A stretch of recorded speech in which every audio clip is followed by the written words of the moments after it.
on va pouvoir aussi réchauffer nos plats en utilisant les aliments chauds ou froids, parce que chaque aliment est d'une nature plutôt froide, plutôt chaude. Et d'ailleurs, c'est souvent une sagesse populaire. Vous remarquez, en été, on va manger de la pastèque, on va faire des jus de céleri, prendre du melon, qui sont des aliments très froids par exemple, où on va manger beaucoup de salade, alors qu'en hiver, on va manger plutôt des aliments qui sont plus sucrés, plus gras. On va cuire plus ce qu'on mange pour récupérer un peu de chaleur pour notre organisme, pardon, pour yangiser un peu tout cet organisme. On va avoir par exemple le thé rooibos, les thés de Noël avec du curcuma, de la cannelle, des épices indiennes, tous ces épices qui vont réchauffer notre organisme. On n'aurait pas l'idée en plein été de boire par exemple un thé de Noël. On va plutôt prendre un thé vert, un thé au jasmin, un thé à la menthe par exemple s'il fait très chaud. Voilà le genre de choses qu'on fait naturellement.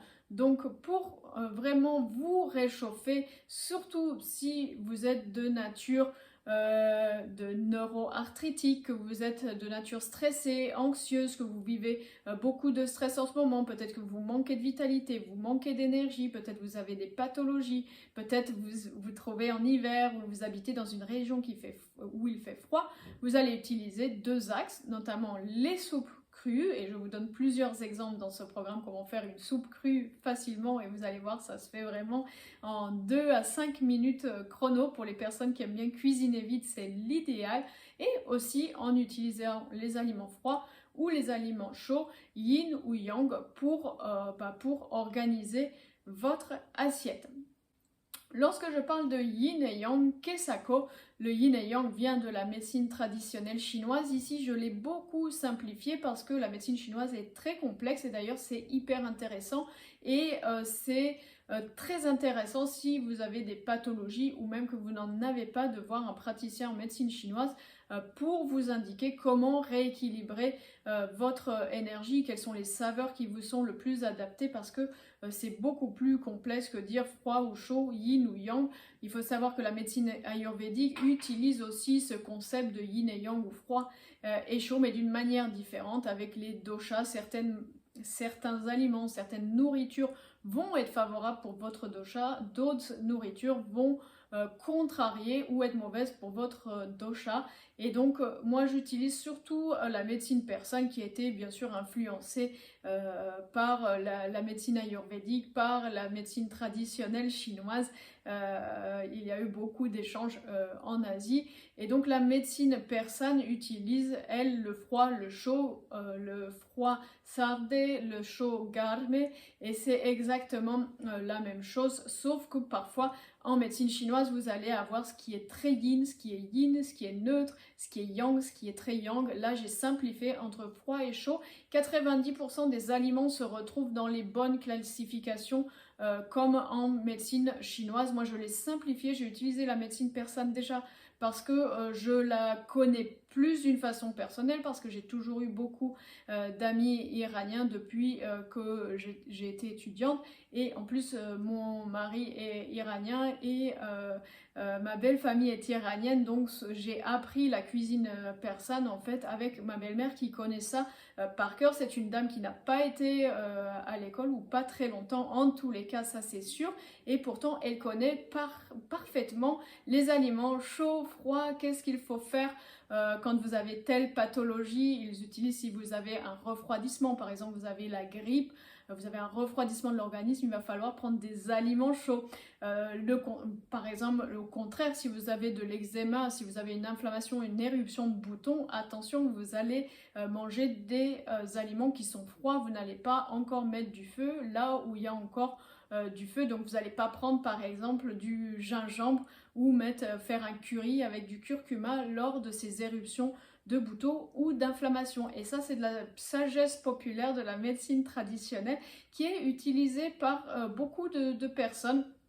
Dans tous les cas, en Asie et dans de nombreuses régions du monde, nous avons un peu perdu ce contact à la nature chez nous.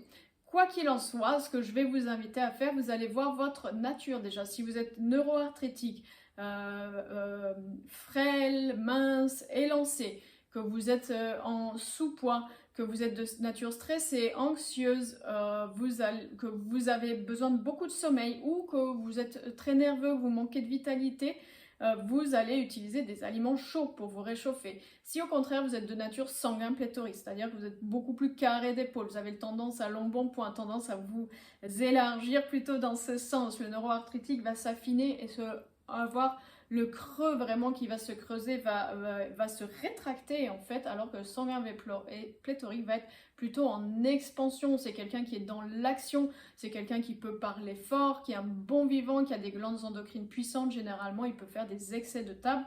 Il a souvent chaud.